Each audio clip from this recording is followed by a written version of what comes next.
Ladies and gentlemen, welcome to another edition of NASCAR Chase for the Cup 2005 right here on the channel. It is a Busch Series edition once again as we're at the Richmond Raceway for the second time this season.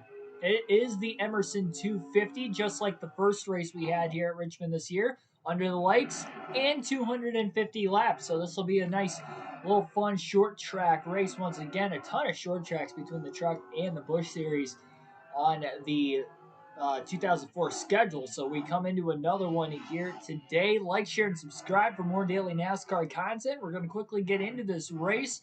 Only 9 races to go into crowning a champion for this season. 8 once the checkered flag flies tonight.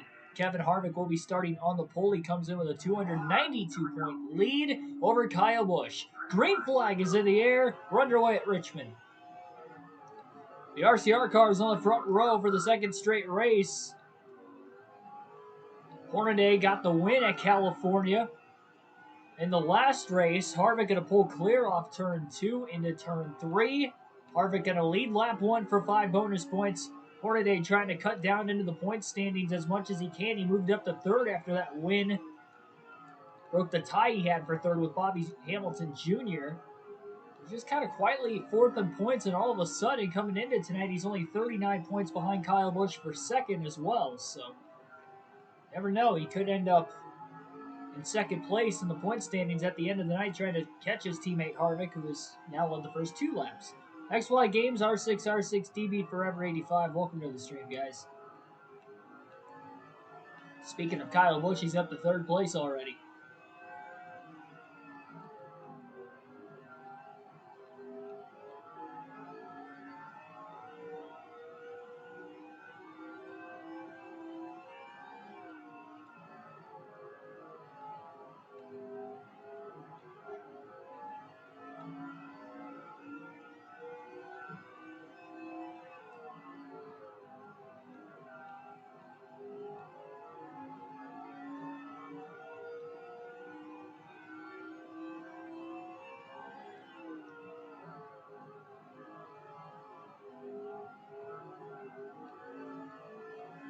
This 21 car of Harvick is hooked up.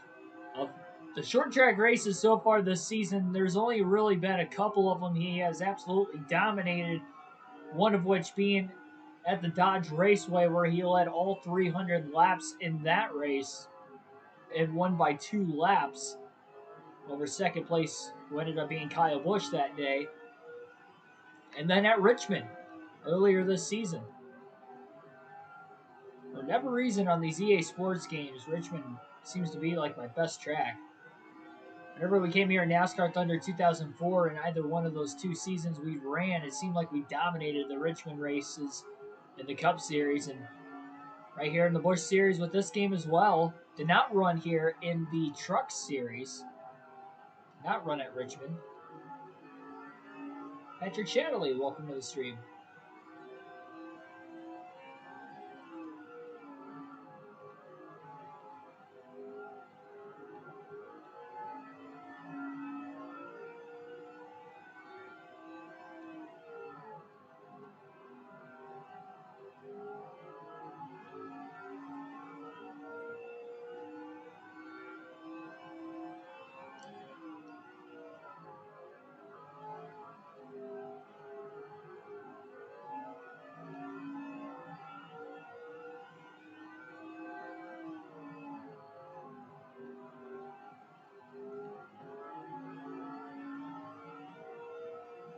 Michael Turner, welcome to the stream. We are running one of the greater NASCAR games, for sure. Top 3 kind of starting to string apart from one another. Harvick has jumped out to about 0.6 of a second lead over Ron Hornaday. Hornaday in 2nd is kind of pulling away from Kyle Busch on back. And then Busch has a couple car lengths back to the 4th place car behind him. Can't tell who exactly is in 4th right now. Got a long race to go, though. I mean, 250 laps at Richmond isn't long, but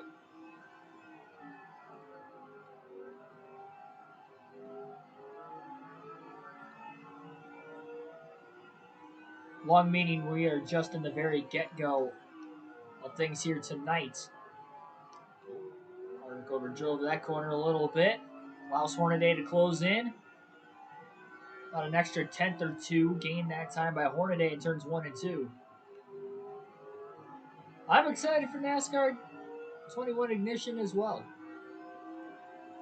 The only thing I'm not excited for is the fact that it comes out the week I go to Martinsville, and I want to still play the game because I feel like I need to. It's gonna be a very missed opportunity if I'm not playing the game the first week it comes out. The only reason I say that is because I'm supposed to be in Martinsville. The way the dates align, if I get the pre-order, I should be able to play it 2 days early. So then that would mean I can play it 2 to 3 days before I leave for Martinsville. I'm definitely going to bring it with me on the road. I'm going to have to.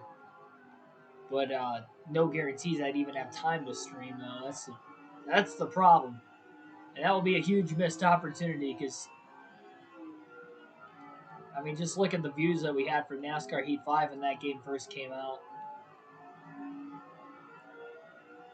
That's where a lot of the new viewers of the channel, or a lot of you guys probably started watching the content, was right when Heat 5 released. It was just getting recommended a lot, and just having a bunch of streams go over 1,000, well over 1,000 views.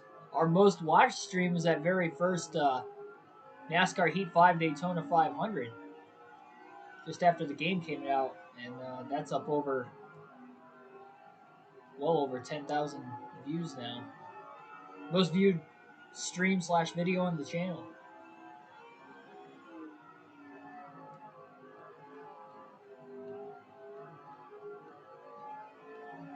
You guys are going to want to see it. I know I'm going to want to play it. Oh,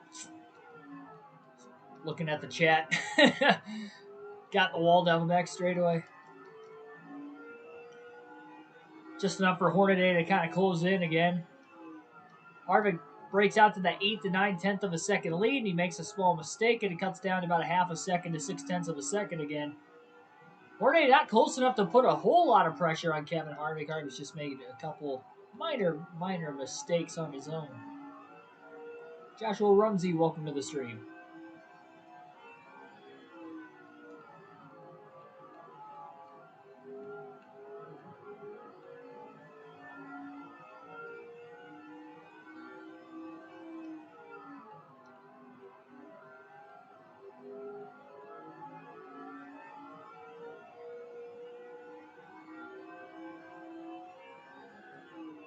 Kind of calm so far, 20 laps in. We've had a lot of races with early cautions recently. Our last race at Bristol only had one caution. Came out with about 94 laps to go.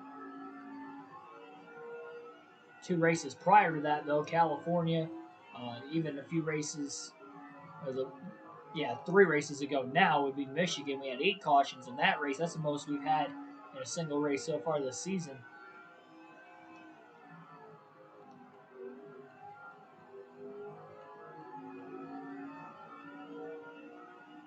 A lot can definitely happen here.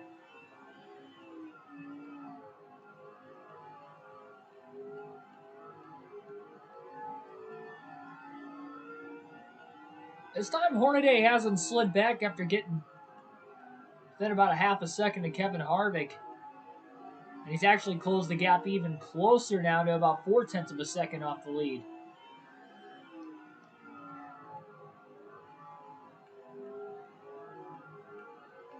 Our Crypto, welcome to the stream.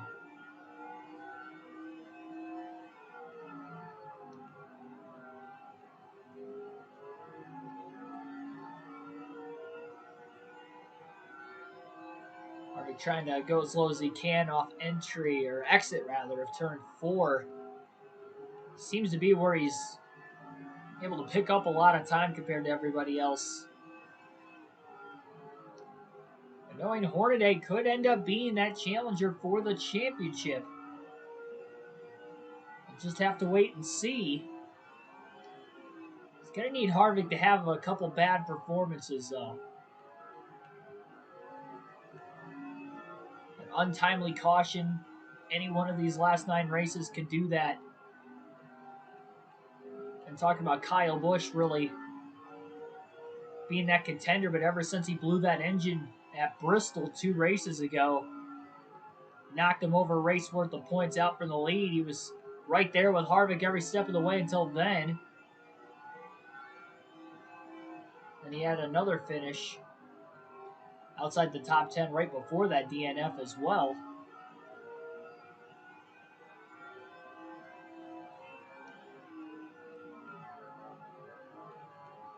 Cars One Boy, welcome to the stream.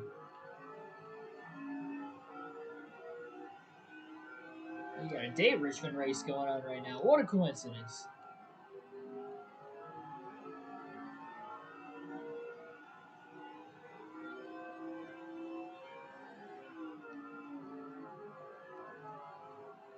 "28 laps in, still no lap traffic and really none for the immediate future.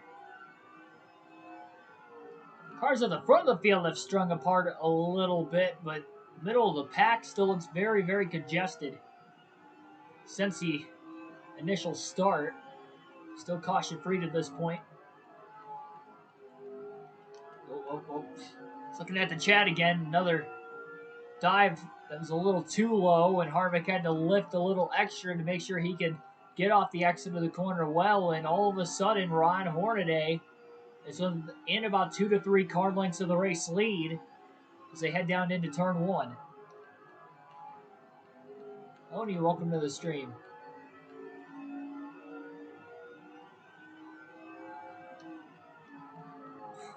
Thoughts on Kyle driving through the cones at Darlington. It wasn't that. I don't think it was so much that he drove through the cones. I think it was just how, like, fast he was driving through there.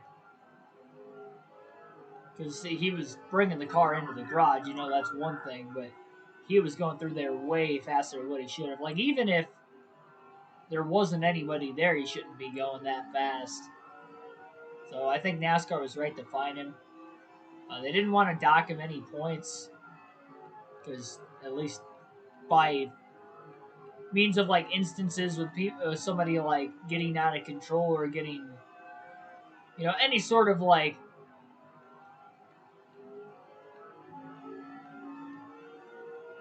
I don't know how to explain it exactly.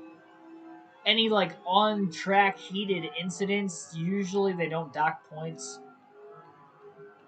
At the very most, if it's super, super egregious, like we've seen at times, they'll suspend them for a race or two, but they never dock any points. So I don't think it was egregious enough to suspend Kyle, but definitely should fine him a pretty hefty amount. I was honestly expecting a little bit more than 50,000, only because Kyle Busch has had instances in the past, even if it has been a long time since he's, you know, gotten in big trouble with, you know, just getting overheated. Whether it be a feud or anything else, it's been a few years, but I still think because you had those previous instances, you got to lay down the hammer. You know, I was expecting more, like maybe double what he actually got fined now, but as far as the fine itself, you know, and actually finding him, I think it was good on NASCAR. Because if you don't do that, you know, what's going to be next? You have to. But I feel like 50,000 might be more of a slap on the wrist than, say, 100,000 would have been, or 150,000. I know that it's a lot of money, but again, I mean, that's like a general, like, code. Take it slow through the pits. Take it slow through the garage. Even before COVID, when there wasn't as many people there. Just because you know there are people walking around. Well, Hornaday's trying to go for his first lap lead, and he gets into the left rear. Harvick trying to use the bump and run on his teammate. Harvick hangs on to the lead. Woohoo! Was not expecting Hornaday to use the bumper there. If he would have used it on entry, I think he would have gotten around Harvick, but he used it on exit. Harvick gave him a lot of room.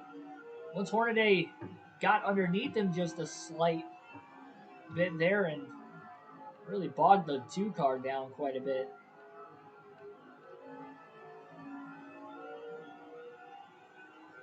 No, they didn't dock him points.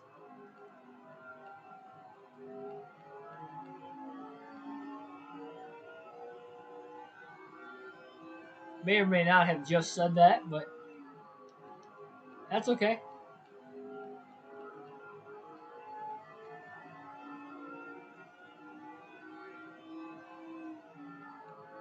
Oh yeah, I know he just reacted out of anger, but you still got to control your anger at certain point, to a certain extent at least. Can't just go flying through the pits. It wasn't taking out the cones. I mean, I think the people are more important than the cones he knocked over.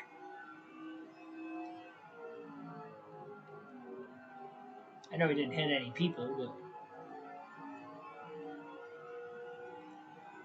you guys should get the point.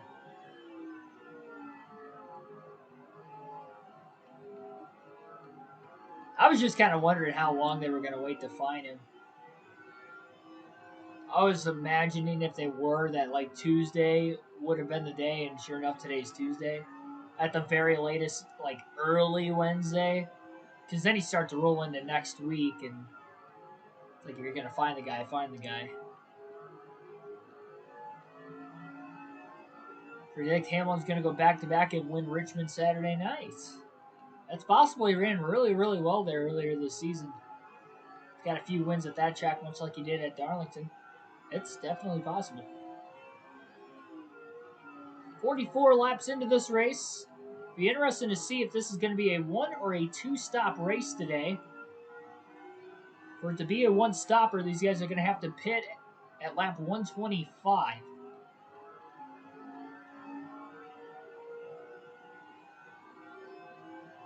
And trust me when I say I'm still working on the post-race analysis for Darlington. One thing, while I do have a decent amount of you guys in the chat right now, so I'm able to actually record videos.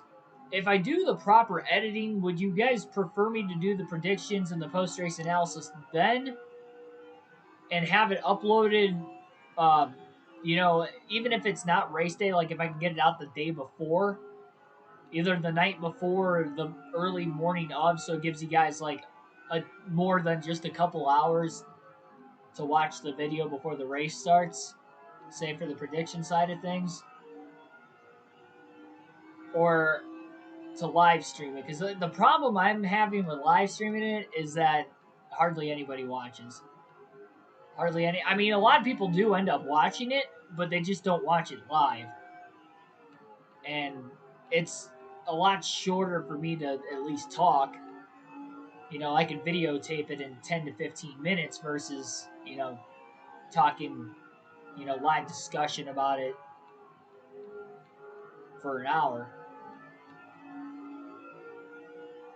Especially when I go at the racetrack, too. I mean, with the races I went to this year, it's just so hard to live stream it, especially if there's no good connection in the hotel or what the random circumstances is. I still got 2 more races I'm going to this year, and when next year rolls around, plan on going to like 7, 8, 9 races again. So it's just kind of,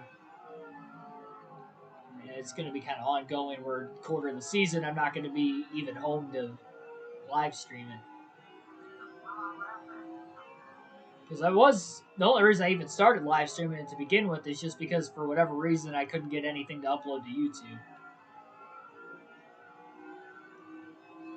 Yeah, the video will be much shorter too. Instead of me rambling on for an hour, I'll just be talking. I can make the cuts, and the video won't take more than 20 minutes tops. And usually the post-race analysis will probably take closer to 20, 25 minutes, but to get through all the points and then the updated power ranking stuff, that'll probably take about 20, 25 minutes. But the actual like predictions, I mean, it'll be short and sweet, 10, 15-minute videos. I would have so much more time to do it than taking time out of my day to live stream it. I'd prefer it, but I just wanted to know from you guys in the chat before I pulled the trigger. I think Larson leaps. Sorry. I just said leaps. Lead laps Saturday night. I think that's definitely possible. For sure. He should have a good starting position. And he does have a win at Richmond in the past with Chip Ganassi Racing, so he should be pretty quick. Though earlier when they ran there this season, he was a top 10 car, but he wasn't like a race winning car. He was kind of like 4th to 8th most of the race. So we'll see, but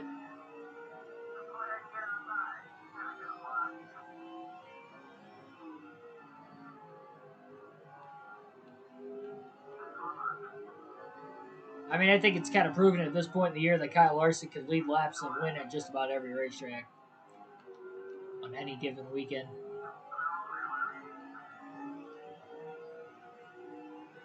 Save us and you time, yeah. That's kind of what I was thinking. You guys don't have to sit through it as long, and it saves me time too. That, it's like if I know I'm going to be rushed on a Sunday too, you know, that I'm going to be crunched for time with the actual race itself and trying to get a video game live stream in. You know, to do all that on top of the predictions video, if I can have it recorded on like a Saturday night before I go to bed, that's just one less thing I have to do when I wake up the next morning. Ooh, man, that's going to be very interesting. So Kevin Harvick just hit halfway on fuel at lap 56. That's going to mean that this is likely going to be a 2 pit stop race tonight. I doubt he's going to be able to take it any further than lap 120. Maybe we will see some drivers try to stretch it and make it in one stop. That could be possible. And if we see a lot of the field do that compared to Kevin Harvick, that could be exactly where Harvick could get one of his bad finishes for Hornaday to strike, especially with Ron being in second place. He hasn't led a lap yet.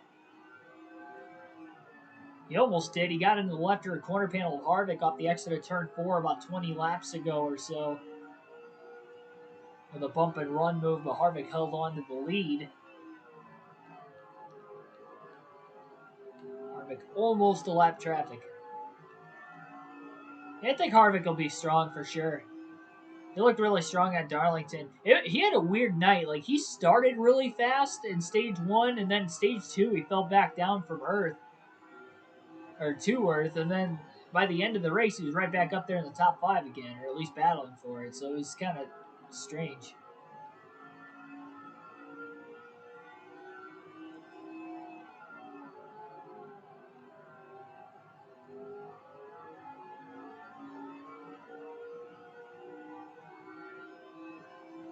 But yeah, he's been really good on the 750 ovals this season. That's why I had him moving on to the round of 12. Even though he came in last on the playoff grid coming in, just because he only finished outside the top 10 once on an oval with the 750 package this year. And now, if you include this last Darlington race, 7 of the 8 races we've seen on ovals with the 750 package, he's finished in the top 10.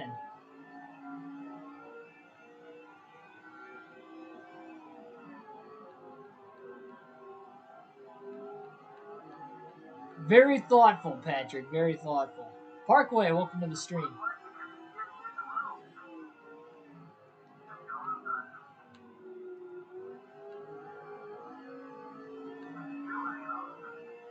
I don't think you can consider Blaney a dark horse anymore.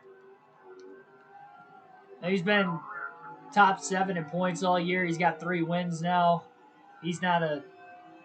I mean, really, ever since he won at Atlanta earlier this year, I wasn't even really considering him a dark horse just because of where he was in the point standings. Same thing goes for William Byron, too. I mean, he was up in the top 5 in the points all year. I didn't want to consider him a dark horse, even though he only had 1 win on the year and he only has 3 career wins just because of how consistent he was and the equipment he was in. Hendrick being the best overall team this year. Same goes for Bowman. You know, at the beginning of the year, before the year started, dark horse, but 3 wins later, you can't have him as a dark horse anymore. It's either must have or don't have if I'm going to talk about him at all, as far as like a prediction standpoint.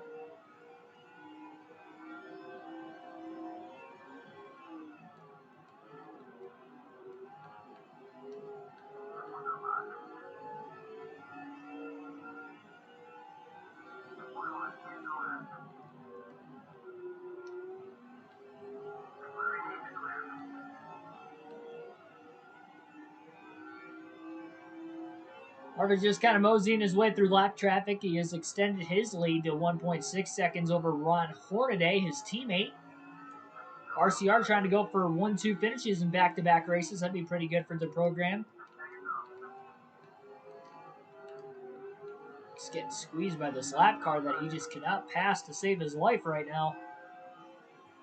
With that lead from about 1.6, almost 1.7 down to about 1.4. Finally clears him off turn 2.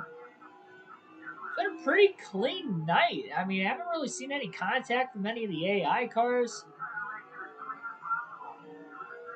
For being a short track in this game and what we've seen in recent races so far this year, where there's a lot of beating and banging, especially on the short tracks. Definitely a more different kind of race than what we have seen so far, and a lot of it could be this is a two-stopper. Most of the short tracks we've been on is a one-stop race, so it's a little bit longer. These guys are going to have to push it a little bit more on fuel.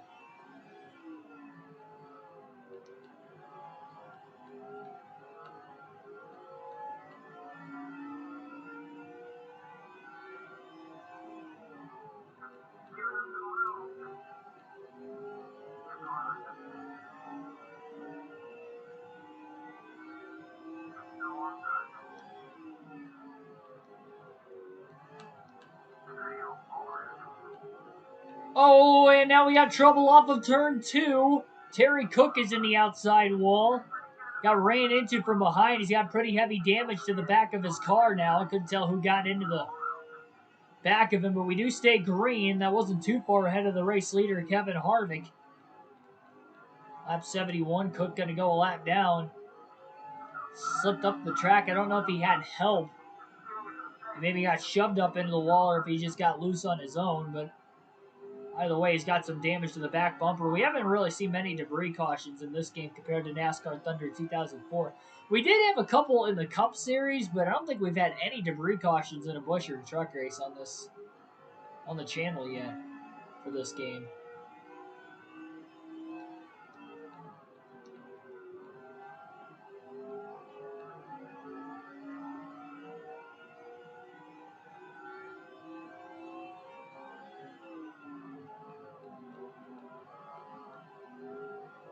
Harvick definitely going to stay out of the pits as long as he can.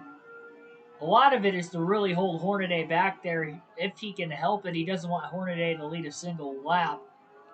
It's just leading one lap. That's all it takes. One lap, whether it's during green flag pit stops, on a restart, whatever it may be, under caution. That's 5 bonus points. And I know Kyle Busch is second in points, but the way Hornaday's been running and he has closed in quick, Hornaday could eventually get the second in points here shortly. Whether, I mean, again, that could possibly be tonight. You never know. Harvick's got to be prepared. His car's fast, but it's definitely gotten loose over the last 5 to 10 laps. His tires get a little bit older. He may consider making an adjustment change on pit road when he gets there just to help it with the long run speed.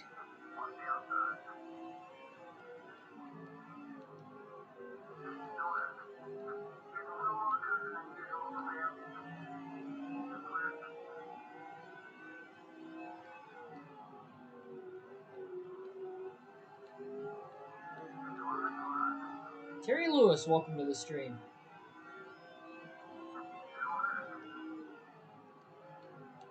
Thanks for all you tuning in here on a late Tuesday night for some NASCAR Busch Series action. The NASCAR Heat 5 Career Mode will return tomorrow. The Homestead Miami Speedway, host of our next race on the career mode. Should be some fun. Had a little late night getting off of work and getting to the golf course. I only played 9 holes. I still got home just before 8. By the time I ate dinner, it was a little past 8:30. So no chance I was going to have of getting a Cup Series stream in. But I won't have to work Thursday. I do have to work tomorrow, so that's why between working today and working tomorrow wasn't going to happen. But with having Thursday off, you know, if I'm streaming until 11 o'clock to get that Cup race in, that's not going to bother me knowing I can sleep in the next day. And then we know for a fact we're going to have a Cup race on Thursday because I do have off, so I'll be home well early enough. Stuck on Heat 2.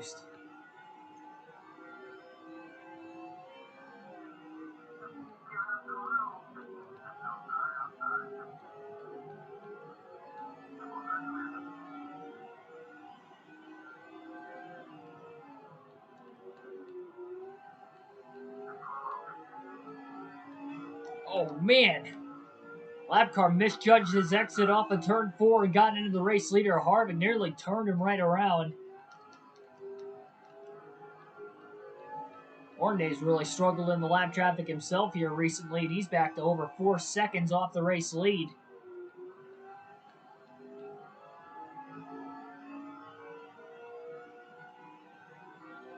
I have to wonder if Kyle Busch might be closing in on Hornaday now. That was quick. I figured you were going to be gone a little bit longer there, Dark Crypto.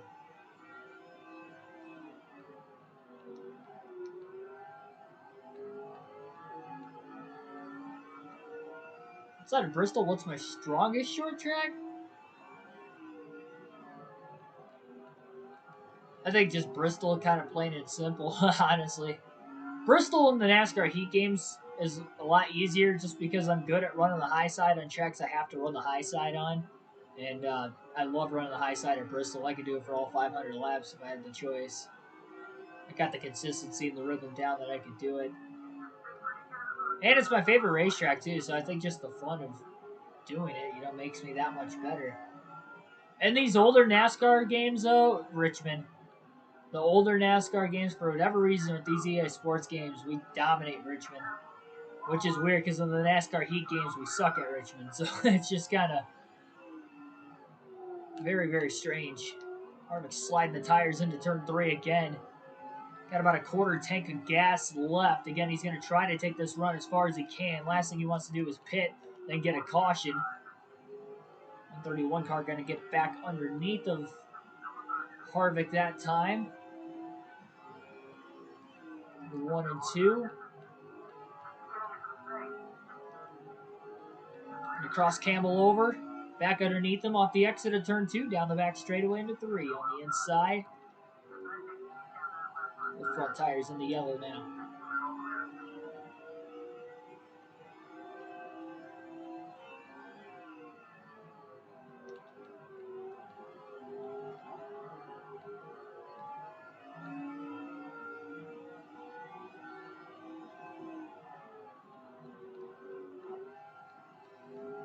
I mean, I like all the short tracks, honestly, that NASCAR races on.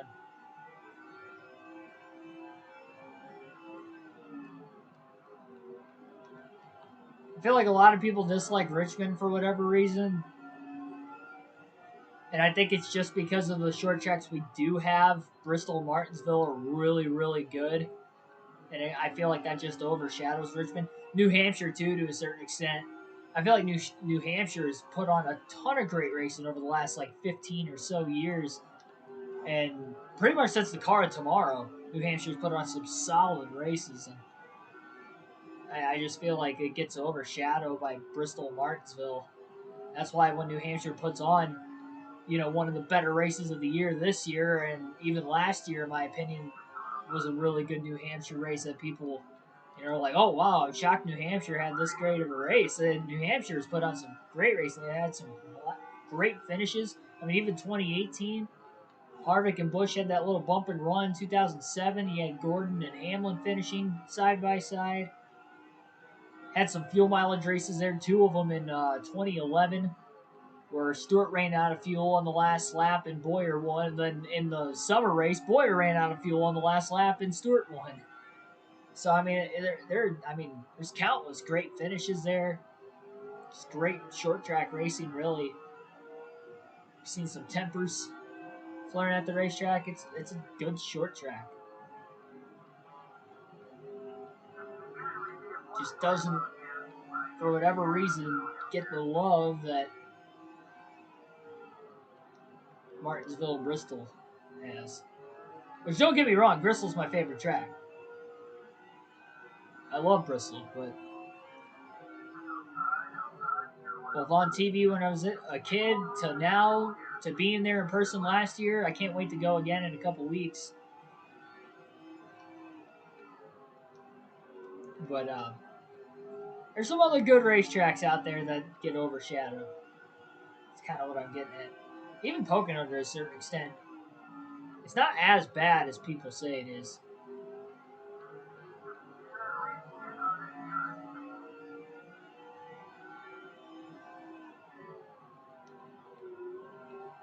Not every race has to be side by side for 200 plus laps, nose to tail for 200 plus laps, beating and banging for 200 plus laps. Like that, like it doesn't have to. That doesn't only define good racing.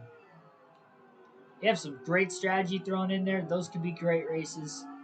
The fuel mileage races we know can be very entertaining, as we saw at Pocono this season. Except Texas. We can agree on Texas. Old Texas, though. Old Texas was pretty solid, especially towards the end of its time. Like in the early 2010s to mid 2010s. Early to mid 2010s. That track was awesome. But yeah, since the repave and the reconfiguration, most importantly, 1 and 2, yeah, that took away. We could agree on that one. But there is some very underrated racetracks that put on some solid races. Well, the problem is that SMI already dumped and Eddie Gossage, who is no longer the owner of Texas, but they dumped so much money into Texas with the repave and the reconfiguration that they just, financially, it just wouldn't make sense to reconfigure it after 4 years. And because if you reconfigure it, you're gonna have to repave that area of the racetrack too, and you might as well repave the whole racetrack at that point.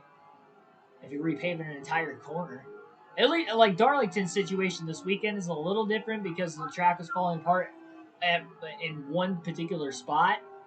So it's probably not going to be too much longer. Darlington will need repaved all the way, but at least they already have that corner repaved. Darlington's not going to have a reconfiguration, so all they have to do is repave the racetrack. Texas, on the other hand, is a little different. I mean, they just kind of shot themselves in the foot by reconfiguring it the way they did, because now it's going to be stuck there for at least 10 years. Financially, it just doesn't make any sense to change it back to the way it was, or, change it to, something even different. I mean, they dropped the ball on that one. So they're either going to have to drop it from the schedule completely for people to stop complaining about it, or, just stop complaining about it and watch the race, I guess. We just gotta suffer through it. But you could still have a good strategy race at Texas. I mean, we saw a great fuel mileage race last year. It took 3 days to have it happen, but we saw a good fuel mileage race. So I mean, there could be good strategy races at tracks that don't produce the side by side racing and stuff like that. There's ways around it, but obviously also needs to be shortened too. We don't need 500-mile Texas race. It's 2021. Like, I don't want short races necessarily. Like, there's people, saying, like, let's say a mile and a half, that, like, 200 laps is a good, good enough race lengthwise. I think that's way too short, because that's literally an Xfinity race, and I feel like the Cup races have to be longer than the Xfinity races. I mean, part of the jump from Xfinity to Cup is having to endure longer races inside a hot box oven of a race car. It is a mental thing, but it's supposed to be a little bit more of a mental and physical strain. But I mean, the only 500-mile races plus we need outside of Daytona and Talladega would be the crown jewel events like your Southern 500, the Coke 600, and stuff like that. Atlanta, same thing. But 400 miles, or even like 350 miles would be that'd be the bare minimum for a intermediate track for me. It would be 350. We'll suffer together. Yes, we will.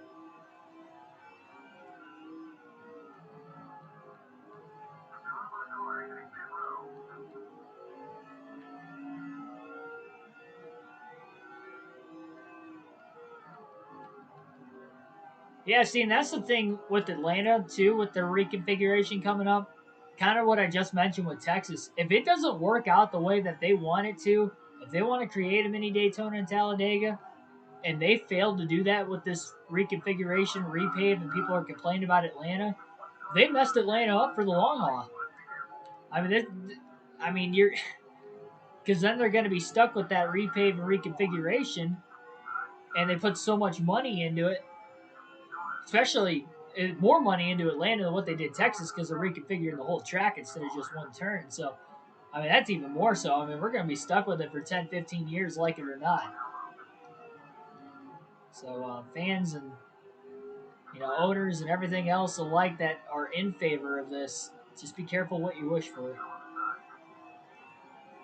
Harvick's got to get to the bottom of the track right now if he's going to make it to pit road before running out of gas, because he's been stuck on the outside for about 3 laps in a row with all these lap cars who have already pitted making their way off of pit road. Now he gets back down to the bottom, sliding back underneath Matt Kenseth. Blue Castleberry just pit right in front of him, so he'll go another lap to lap 112. Schneider going to pit this time by. I don't know how much longer he can go on fuel, so he's going to pit this time by. First pit stop of the day.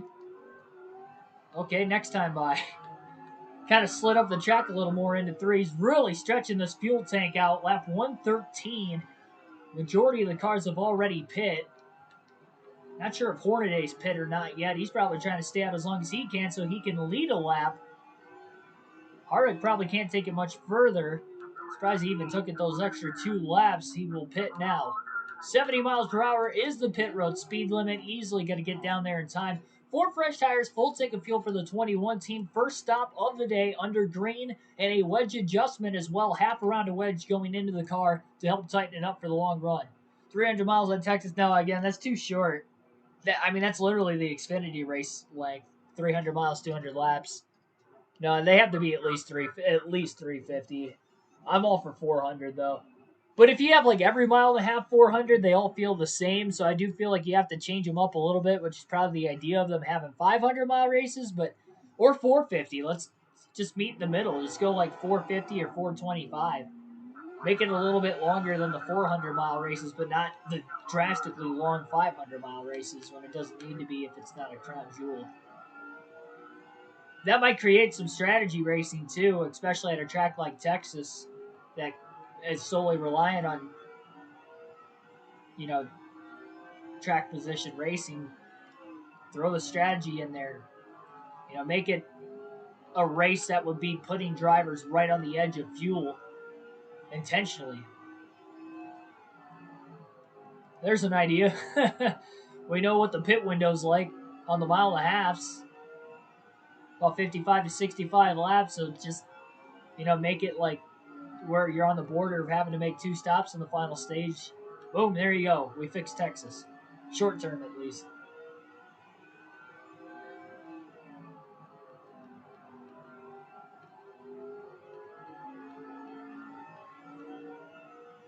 So Harvick has cycled back to the lead. I don't believe he led every lap in there. There was a lap or 2 he did not lead, and I'm not sure who led it and who was the last car out of the pits. Harvick had about a 4.6 second lead before the pit stop started. He's got about a 3.2 second lead now. Remember, he did tighten the car up a little bit, which might be a little too tight at the beginning of the run, but he's hoping for the end of the run for it to not be as loose as what it was those last 30 to 40 laps. Slide around a good deal.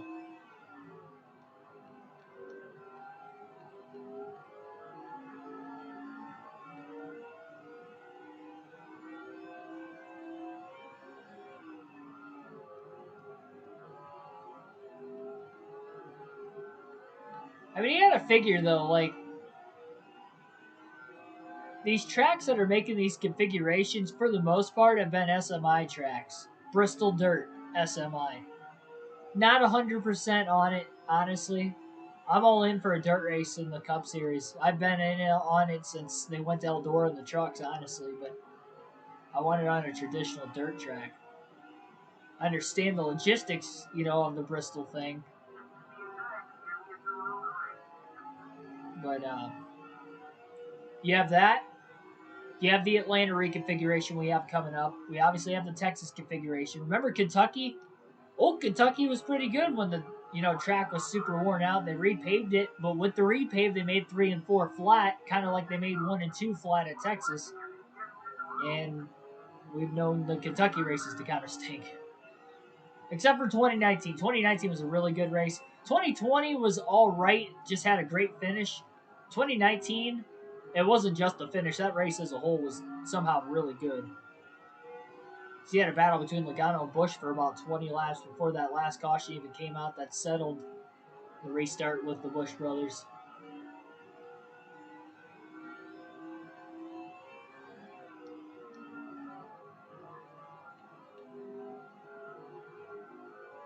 And then you got the Charlotte Roval, which is their only win. Like that's SMI's only win with these configurations so far, in my opinion. So what, they're 1 for 4, 1 for 5, question mark, depending on what happens with Atlanta. Because we don't know yet. I'm not gonna shoot it down until we actually see it, but definitely skeptical.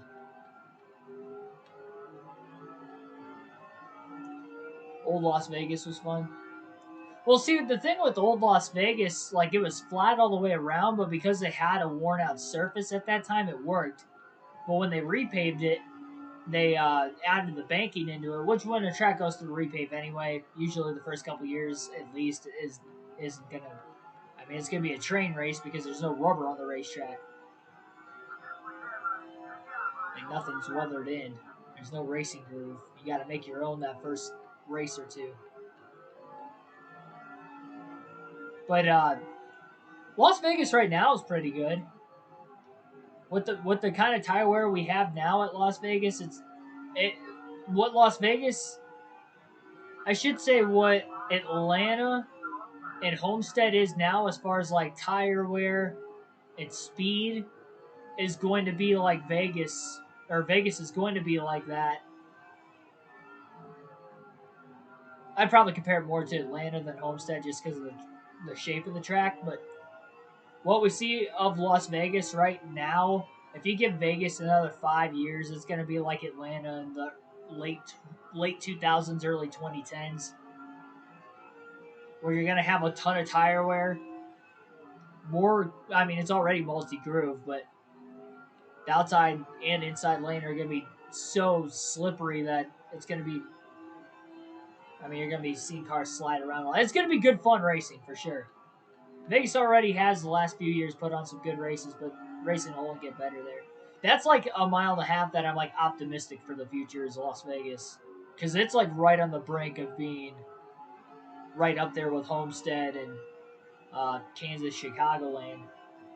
It really is.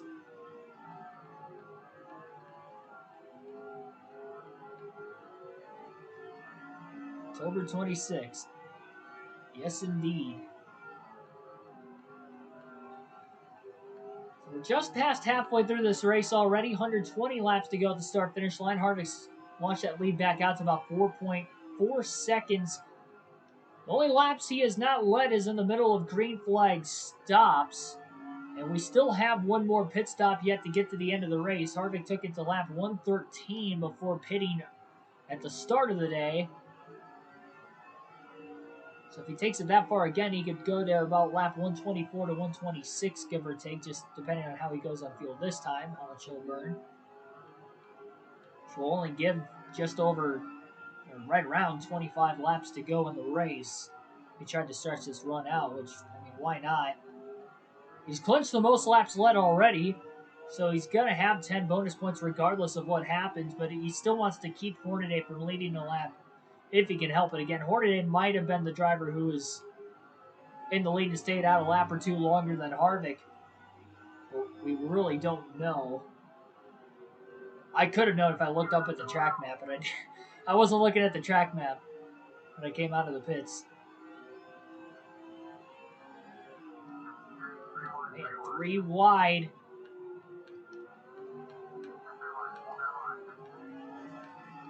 Oh, man, somebody got in the wall. It's a car on the outside that was 3 wide. Lance Brantley in the 109 car had crunched into the outside wall, got a little squeezed, but we do stay green. Still caution free tonight.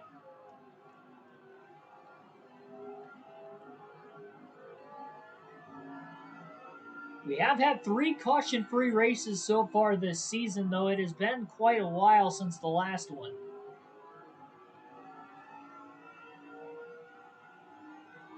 All 3 of those were in the first half of the season.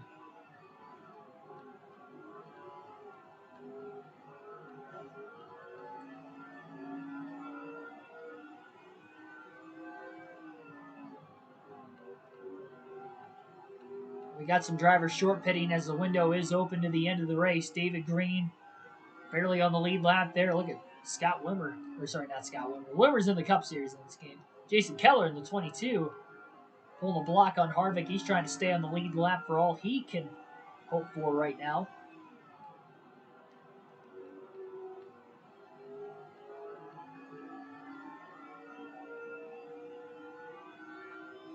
Yeah, Iowa's a pretty good short track, too. Another one of those tracks that's got a pretty worn-out surface. Harvick finally makes his way around Keller. A ton of drivers in the pits right now. If you're Ron Hornaday and you feel comfortable that this race could go caution-free, you might as well pit and try to get all the advantage you can on Harvick.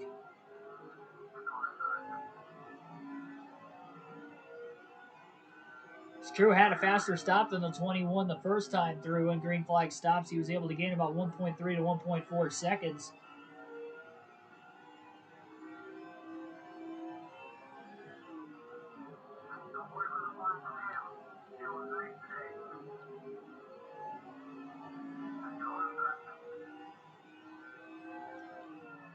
Actually, right now, you can get like 80 laps on fresher tires. Unless you want to kind of split the run in half, that might be better off. That way Harvick's not running you down on extremely old tires at the end of the race. If you do end up getting to the lead, because Harvick will likely get there pretty quickly.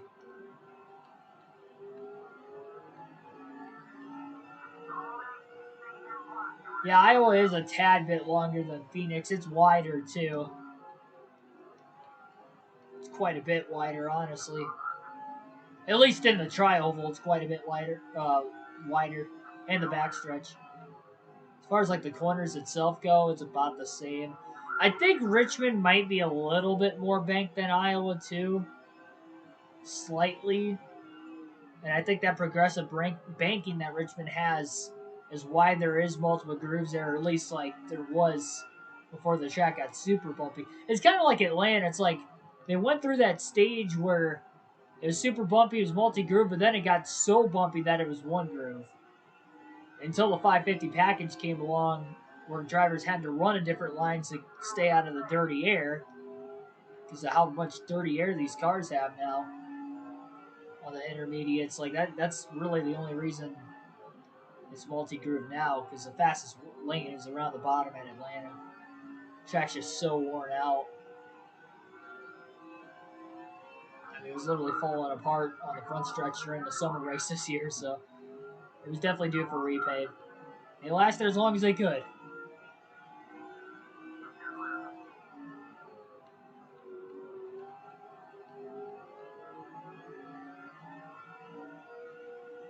Alternate through the different camera angles for the first time today. About a 5.5 second lead now for Harvick. Likely still over his teammate, Ron Hornaday. Barely over 100 laps to go at Richmond. Last short track we were at 2 races ago at Bristol. Final caution came out with just less than 100 laps to go in that race.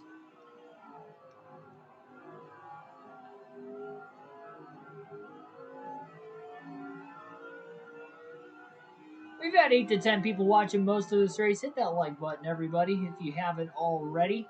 Currently 4 likes on the stream.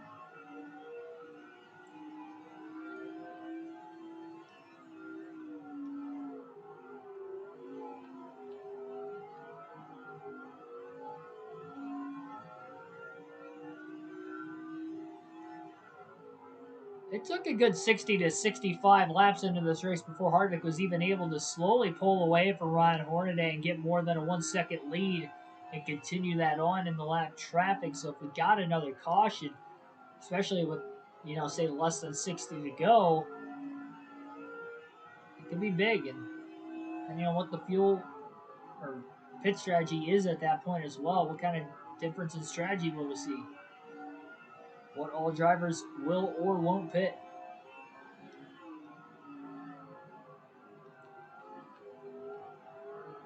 Track am I looking forward to NASCAR 21?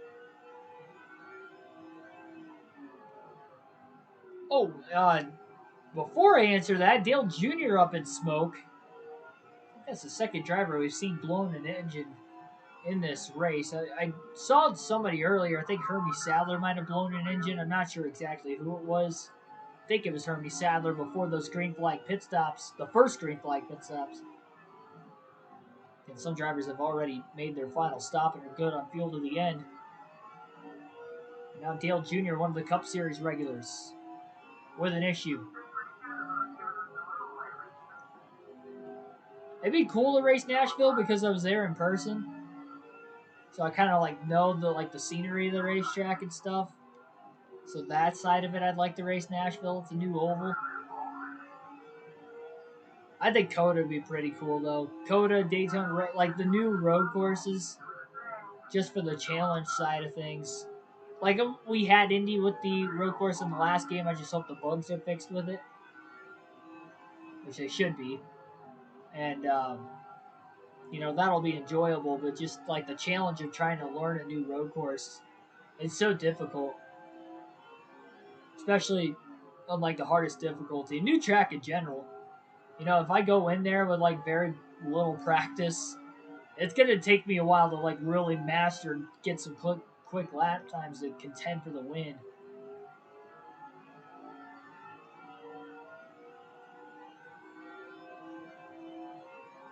You guys should have saw me at Mid Ohio and Road America on NASCAR Heat 2 or Heat 3. Because that was pretty ugly. But we didn't have the channel that long ago. We didn't have the channel until NASCAR Heat 4, midway through Heat 4. So by then, I was familiar with the racetracks. In Indy, the only reason I even got a hold of that as quick as I did, I'm not cutting myself enough slack. Yes, I am good at NASCAR games. But for instance, when we go on to the custom schedule season, say even with this NASCAR 05 video game, and we have those fantasy road courses on here, which I have not driven on in over 10 years, it's going to be a learning curve in every one of those races. And there's a lot of them on this game, so half the schedule is going to be road courses on our custom schedule season. So definitely going to have our work cut out for ourselves.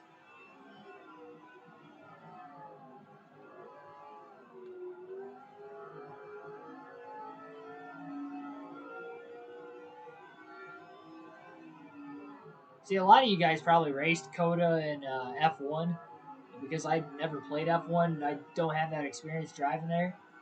And they've only had one race there, so I don't really know the track. At least the Daytona road course, I do know the layout. I know the track because I've watched the Rolex 24 since I was a little kid, so I've always, seen races at Daytona. And even before NASCAR went there in 2020, I knew the layout. So that's probably one I think I could get the hang of quick. Coda is going to be probably the more challenging of the new road courses for me.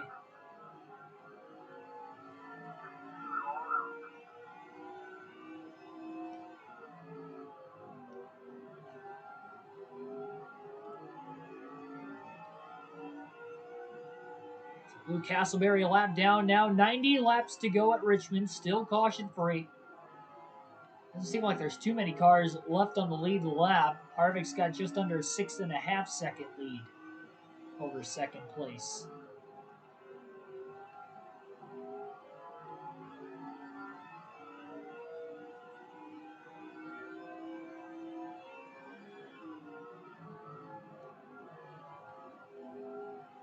He's got a chance to make it over a 300-point lead with a win today, knowing it is already going to be a max points day because he has clinched the most laps led. We don't know if Hornaday has led a lap or if he has the potential to lead one. Again, Harvick staying out of the pits as long as he can. I'd like to force him to not lead a lap if he can help it. They are teammates, so it would be pretty cool to see us finish 1-2 in points, but obviously Harvick wants to outdo his teammate Ron Hornaday and win the championship himself. He's had a strong enough season, too. A lot of wins.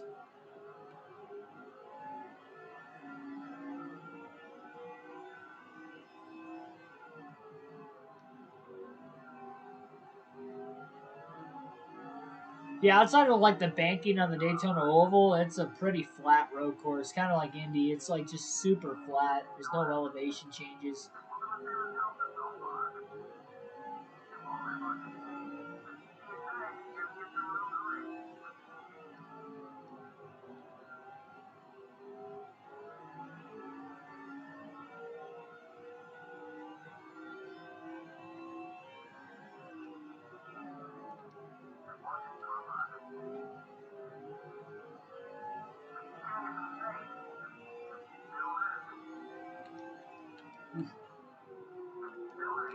That could have been a lot worse than what it was. Harvick got a little loose in turn 3, made some slight contact with David Stremme in the 32 car. 27 and Johnny Sauter kind of went up the track too. That was kind of strange. Didn't make contact with him. At least I didn't think I did. But he wiggled simultaneously with 21 on the bottom, so it was pretty ironic. A little strange.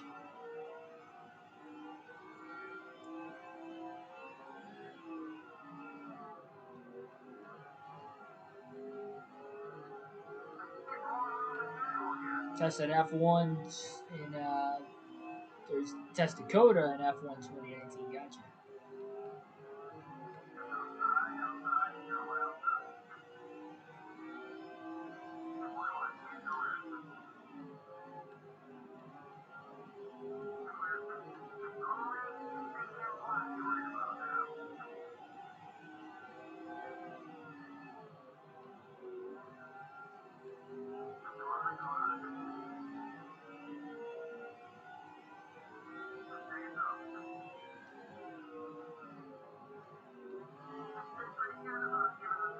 Still just the 2 drivers out of the race for blown engines. 80 laps away from our 4th caution-free race of the season. Harvick's starting to get loose on the longer run again. He may... Actually, I don't think I'm going to tighten it up. If we stay out to the end, we're only going to have like 30 laps at the very most. We'll have to go on the next run. I was just surprised tightening it up a little bit. It honestly doesn't even feel any different halfway through this tire stint compared to what it did halfway through the first tire stint of the race.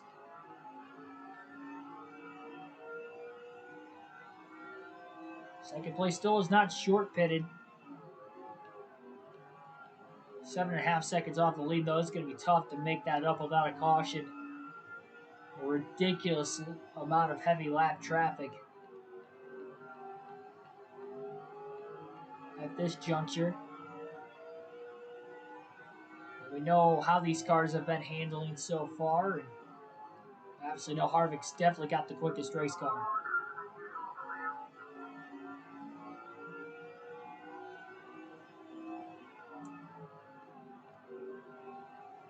Especially if he comes out before 10 laps to go in the race, too. You have all those lap cars, which we have a bunch of them a lap down, obviously, with not having a caution yet. We'd have to line up to the inside of the lead lap cars. So that can definitely cause for a shake in the running order in those top few positions. Now we have our 3rd driver, Jimmy Hill, in the 116 car. Has blown an engine, and he'll retire from the race.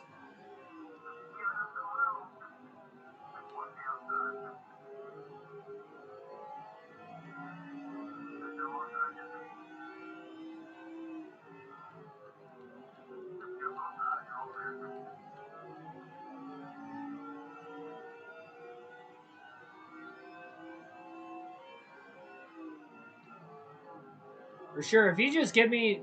Honestly, like, I can get the hang of it quick enough to at least hit my marks. But it usually takes me a full race or 2 before I can start getting super aggressive and actually, you know, make my way through the corners without driving through people.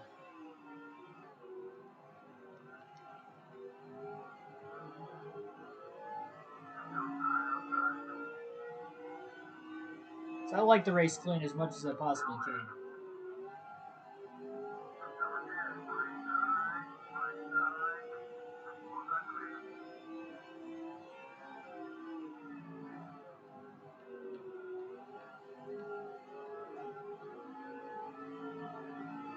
And Harvick just trying to do what he did at Richmond earlier this season. Win in dominating fashion. Well, he's definitely dominated up to this point.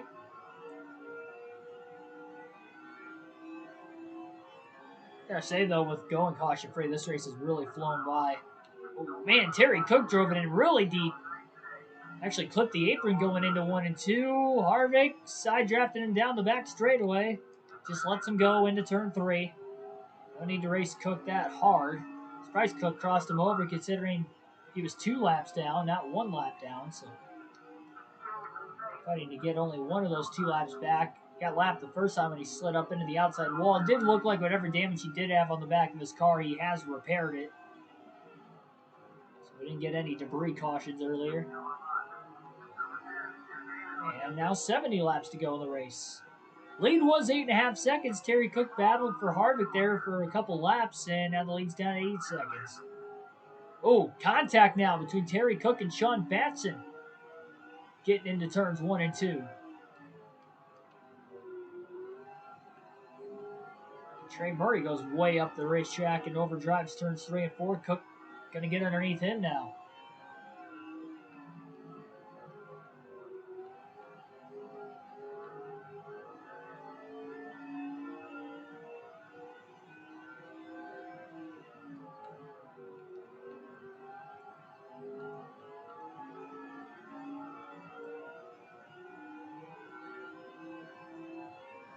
So what seemed like some people could have had a possibility of making a one stop today, that is not going to happen. Nobody stayed out longer than lap 116, 117, which would mean they'd have to go an extra 7 laps compared to the first run, which would mean that they're going to have to go 14 laps longer to the end of the race than, say, Kevin Harvick. Or not even than Kevin Harvick, the 14 laps longer total than what they did their first run of the race if they're going to make it on fuel. I just don't see that happening. I know it's a short track, but 14 laps anywhere, when you're that short on fuel, you're just not going to save that much. It's going to take at least a couple cautions, if not more, to have that happen. At that point, with this old of tires, considering these guys last pitted about 60, 70 laps ago, of the drivers who still have not made their final stop yet, that's just way too long on tires. If you stayed out, you're going to get eaten alive within the first few laps.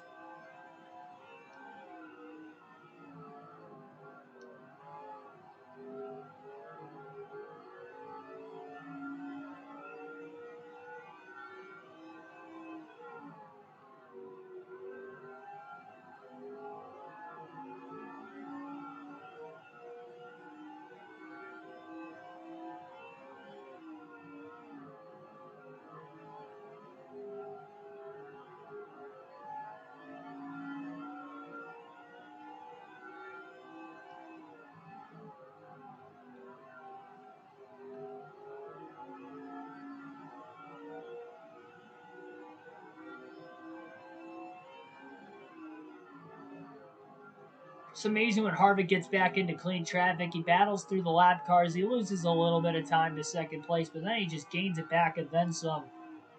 As soon as he finds open room to run, as he has the last handful of laps now after breaking away from Terry Cook and company. Sean Batson, who was back there as well.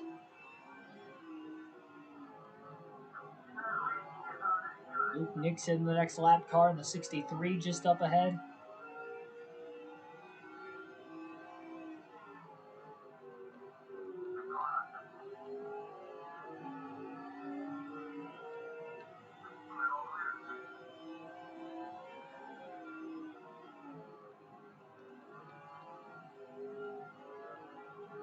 I will let you guys know ahead of time right now as well. So I'm not sure how I'm going to break it up with the streaming side of things. So usually when I go to NASCAR races, more often than not, I only go for the Cup races. So I'm usually only out of my house as far as nights go, 1 to 2 nights. Well, I'm going to Bristol for the full race weekend. I'll be there for the Truck Xfinity and the Cup race. They're all running on separate days: Thursday, Friday, Saturday. And then I'm staying because I'm going with the family. We're staying all day Sunday, means I don't have to go into work till Tuesday anyway. My weekends are Sunday, Monday, so I don't have to be back into work until Tuesday. So we're just gonna stay the extra day there Sunday and come home Monday morning. So with that, I'm gonna be gone for 4 nights.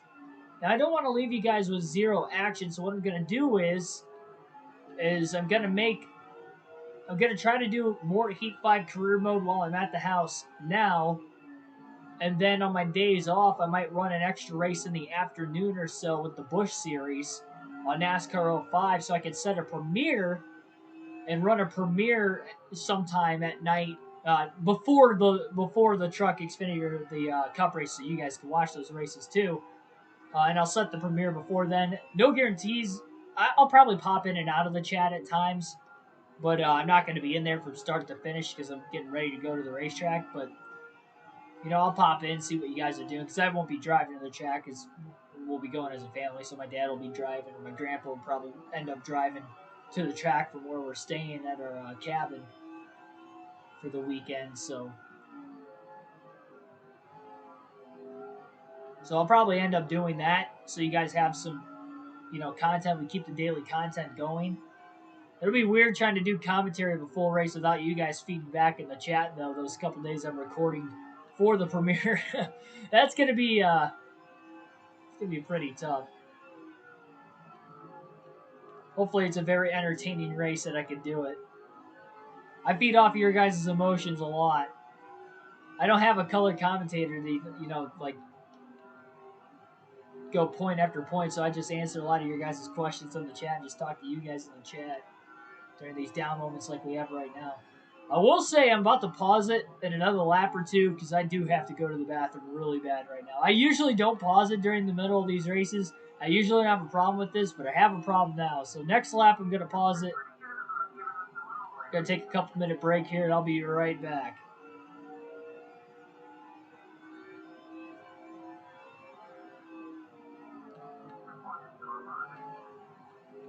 Emergency only pauses. It's an emergency. Alright, I'll be back in a couple minutes.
What? No, I'm not done streaming yet. Alright. I'm back. What happened here?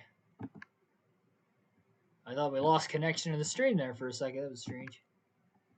Nope, we got excellent connection. Thanks for holding on, guys. I appreciate it. I'm back.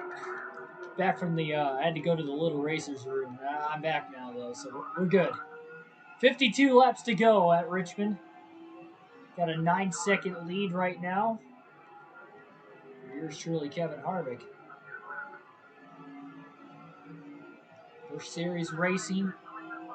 9 races to go to crowning a champion. Remember, this is a season-long championship. No playoff format for the Busch, the Truck, or the Modified Series on this game.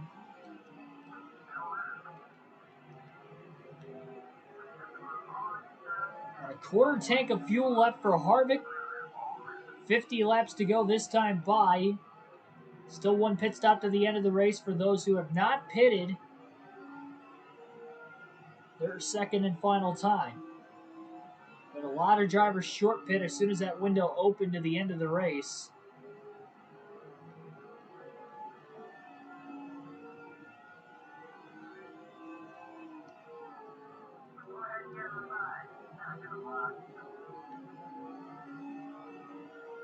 Pack racing at Pocono, which was on. That's strange.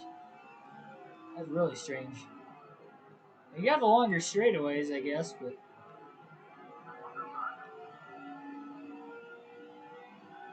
can't go anywhere near full throttle through any corner.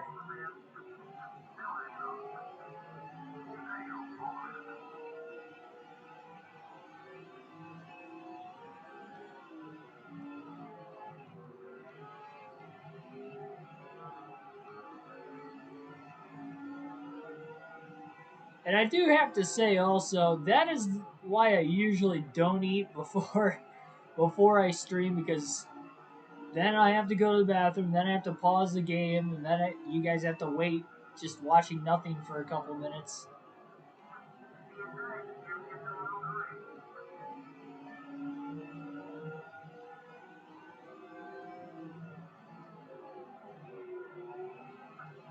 So I eat afterwards, I don't have that problem.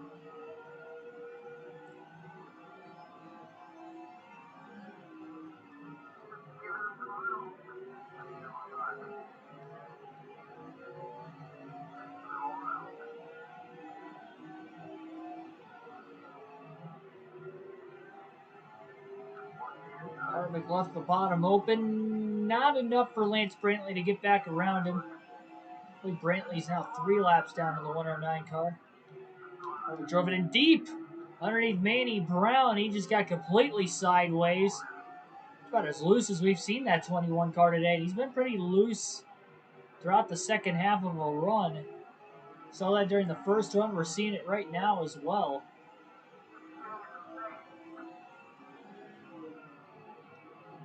I want to see a caution. So obviously, Harvick doesn't want to be the cause of the yellow either.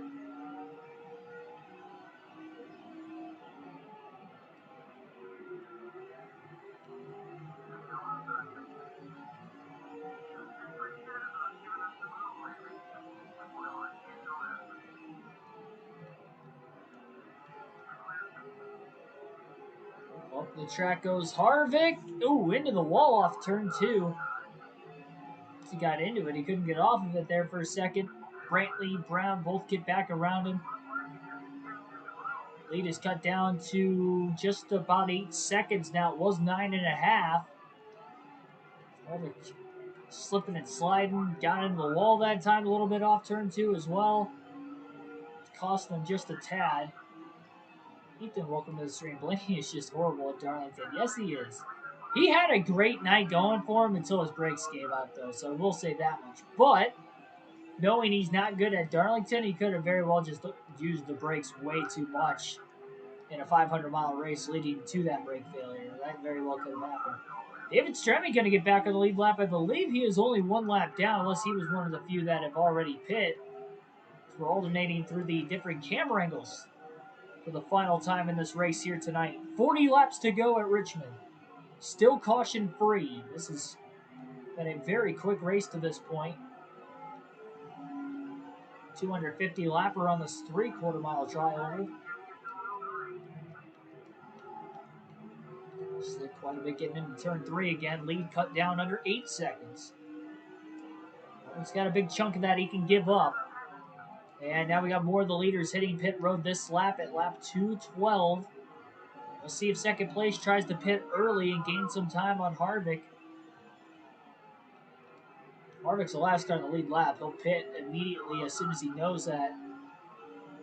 He just doesn't want to give any laps led to anybody else if he can help it. Because that would be worth bonus points under this points format. For anybody who hasn't led a lap yet.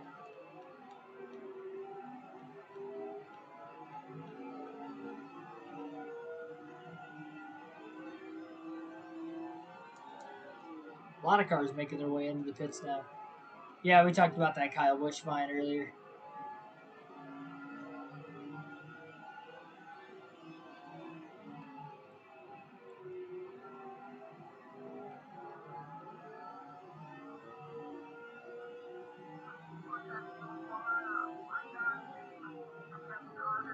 Eighth of a tank of fuel left for Harvick.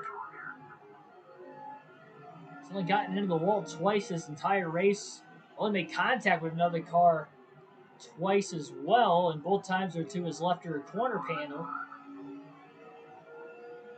Somebody tried a bump and run move. One of the times was Ron Hornaday for the lead back at like lap 38 or so, and there's Hornaday.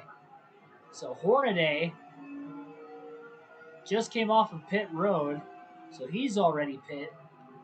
2x2 traffic up here. Some drivers merging out of the pits. Now they're 3 wide off the exit of turn 4. There's some contact in the tri-oval. Got to be careful here.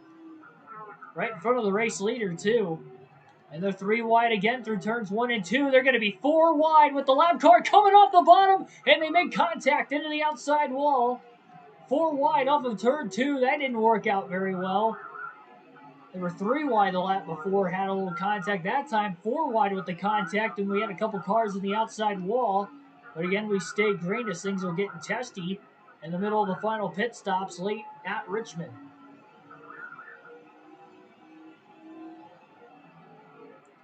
Not sure who is still in second place. Kyle Busch is already pit. He actually cycled well ahead of Ron Hornaday, so maybe Hornaday has slid back. He didn't make the right adjustment changes. If he made any, went the wrong way, or the car's just getting away from him after the first stop with everybody else. Maybe just getting quicker throughout the race compared to the 2 car. Them making adjustments.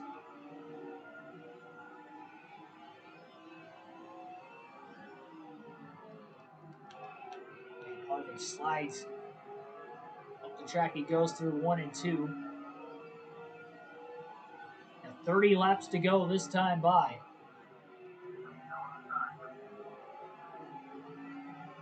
No contact now with Casey Atwood off of turn 4.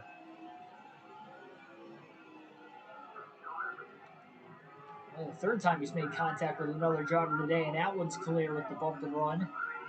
And Trey Murray coming out of the pits on the inside.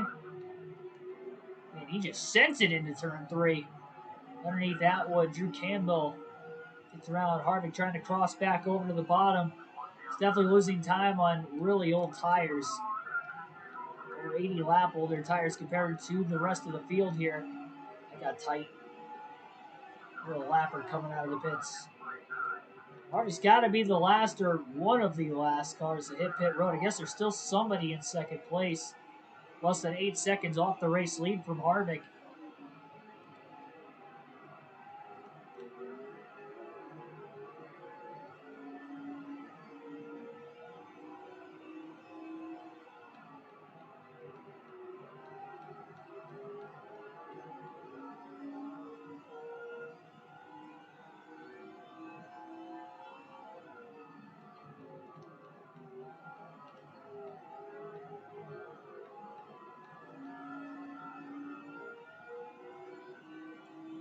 To an 8-second lead again. Tell you what, whoever's in second right now desperately wants 5 bonus points. He might be committed to staying out longer than Harvick. We know nobody can make it to the end of the race on just one stop today, and we haven't had a caution to split the strategy more than what it already has with people short pitting to the end.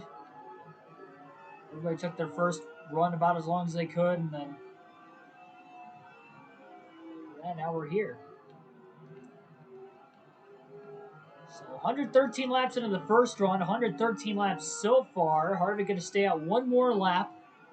He's going to pit at lap 227, which will mean he'll go a lap longer on the second fuel run compared to earlier in the race.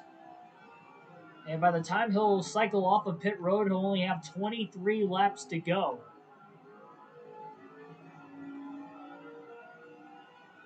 So he's going to actually loosen the car back up again and put it right back to where it was at the beginning of the race.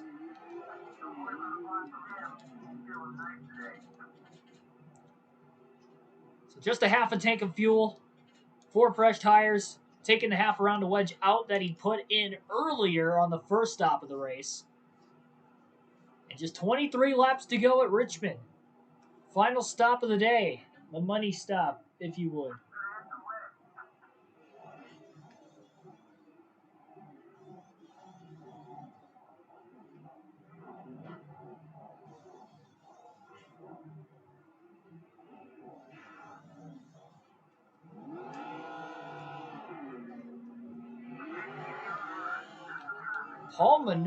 Johnny Sauter, rather. 27 car Johnny Sauter's in the race lead.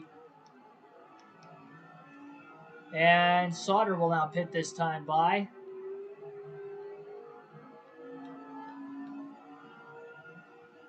Johnny able to lead 1, maybe 2 laps. It was tough to tell at the line that time if he ended up leading that other one. So, regardless, it'll be a lead change this time by if it wasn't that time by.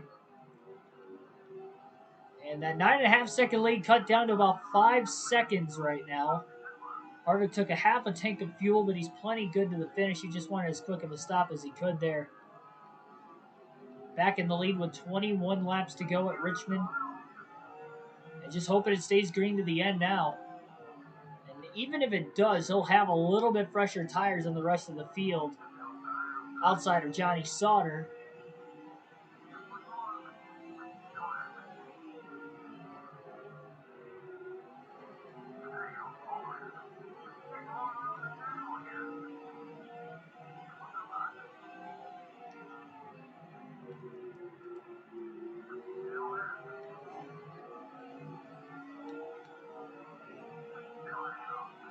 Way too low off the exit of turn 4. He got a little sideways, even on fresher tires.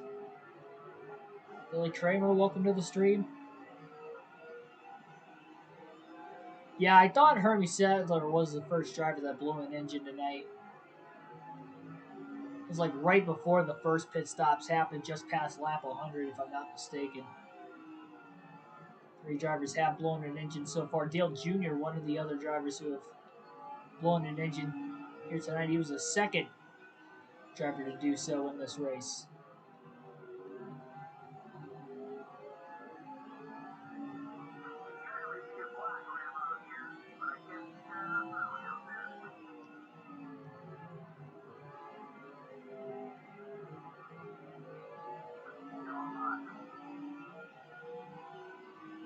Harvick makes his way underneath Tiny Buchanan. It's him a lap down or another lap down if he wasn't on the lead lap.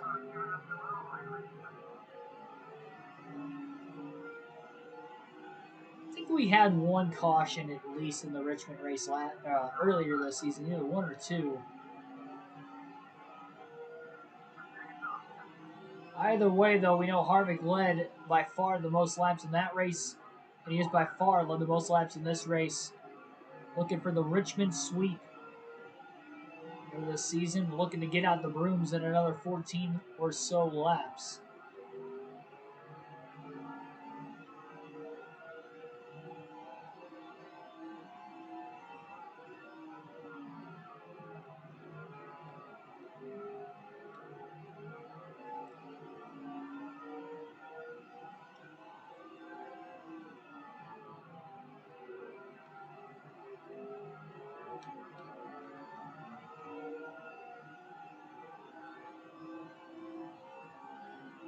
Well, considering Richmond is more worn out than the Richmond in this game,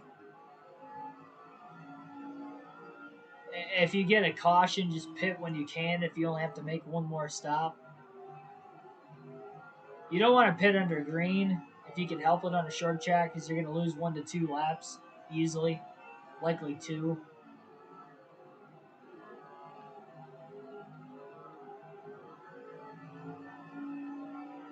Granted, I don't know what difficulty you're on, but regardless, I mean, unless you have like a gigantic, like if you're a full lap ahead of the field,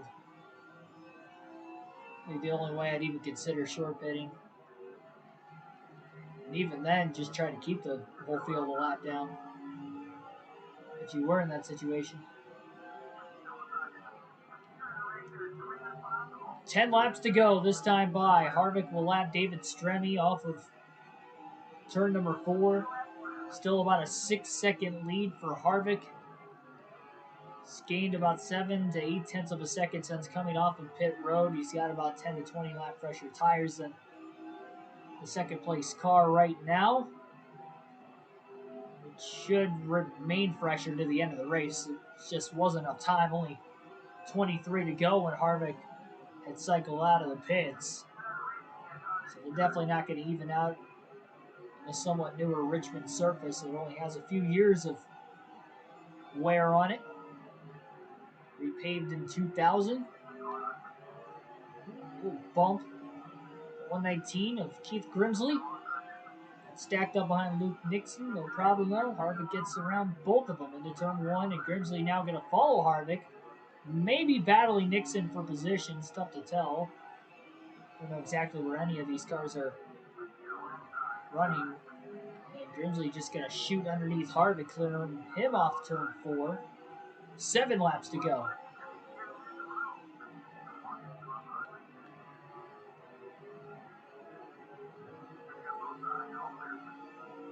And crosses Grimsley back over, clearing him off turn 2 again. Grimsley actually missed the bottom and rolls the top, and he might give up that spot back that he gained a couple laps prior.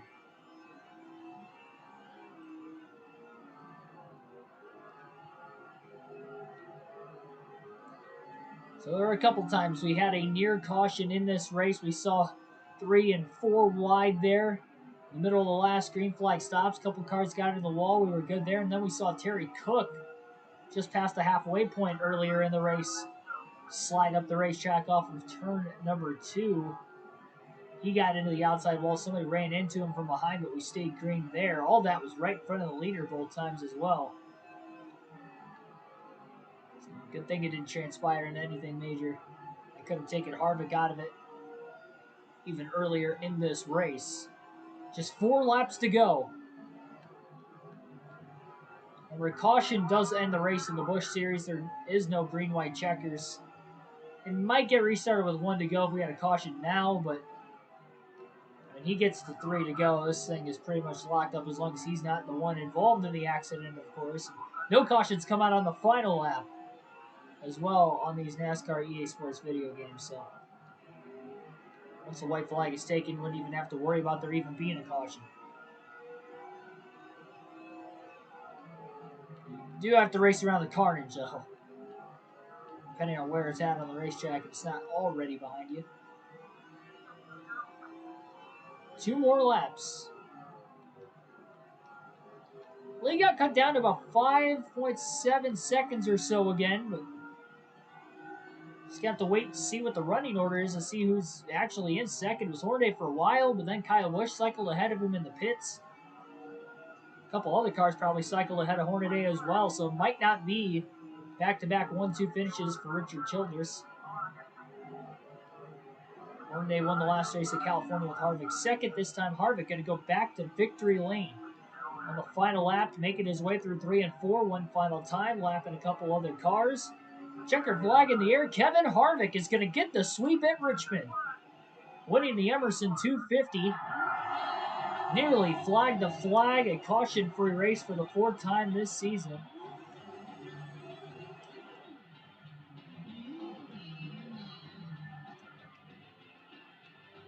Going to do the Polish victory lap here for tonight's celebration. Started at the start-finish line. Oh, there we go.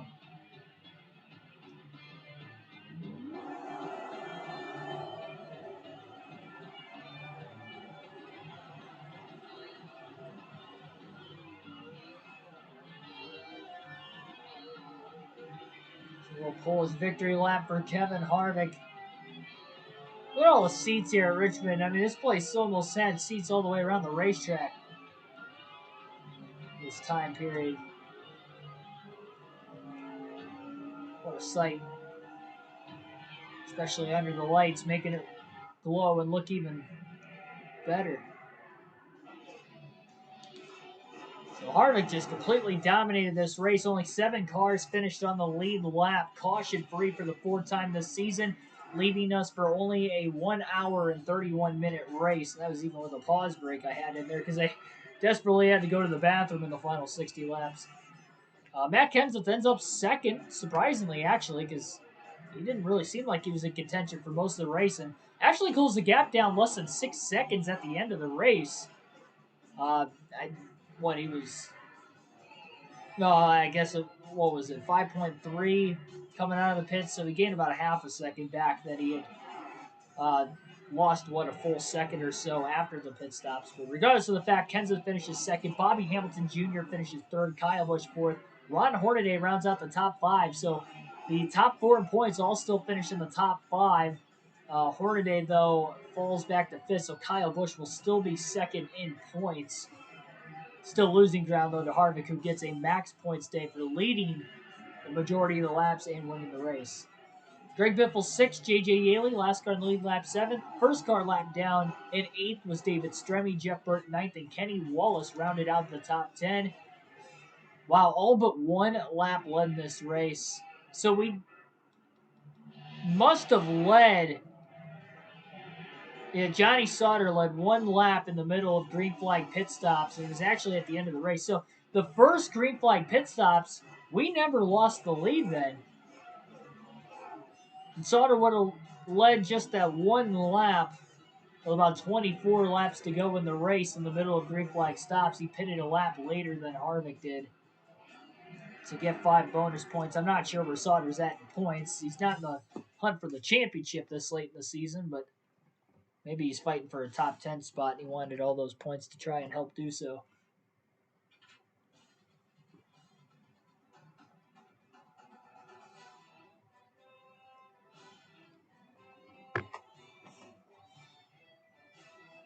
All right, we'll take a look at those updated point standings. Next race is at Dover for the Stacker 200. Not sure exactly when that race is going to be. NASCAR Heat 5 Career Mode will continue again tomorrow night on the channel when we go to the Homestead Miami Speedway. Not sure what time the coverage will begin because I will have to work tomorrow. So it's just whenever I can get home. It won't be anywhere near as late as tonight, hopefully. So, and if it is, I guess we will have to run the Busch Series race at Dover. I hope it doesn't come to that. It's like an 80% chance that we're looking at NASCAR Heat 5 and only about a 20% chance of running the Busch Series again tomorrow. I should get home much earlier. So Kevin Harvick extends the points lead with a max points day once again this season on Kyle Busch, now over a 300-point lead, 322 points ahead of Busch. Remember, 190 points is a full race.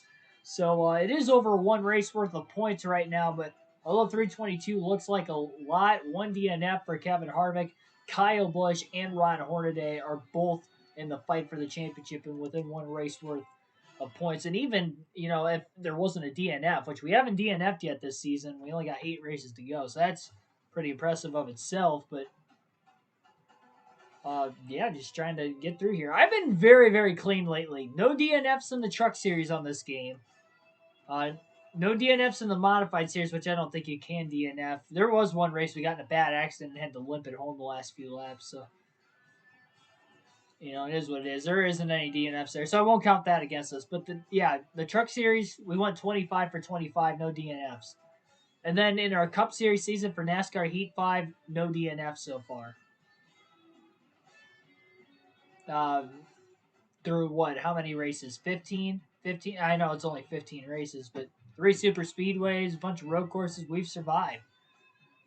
Some short tracks, obviously mixed in there as well. We survived every race, and now in this one, 26 for 26 in the Busch Series. It's been a long time since I've DNF'd in a race, but hopefully we keep it that way. Like, share, and subscribe for more daily NASCAR content. I'll see you guys tomorrow night. Homestead, NASCAR Heat 5 Career Mode. Should be a fun one of the better mile and a half racetracks. Have a good rest of your Tuesday night, and I'll see you for a Wednesday night.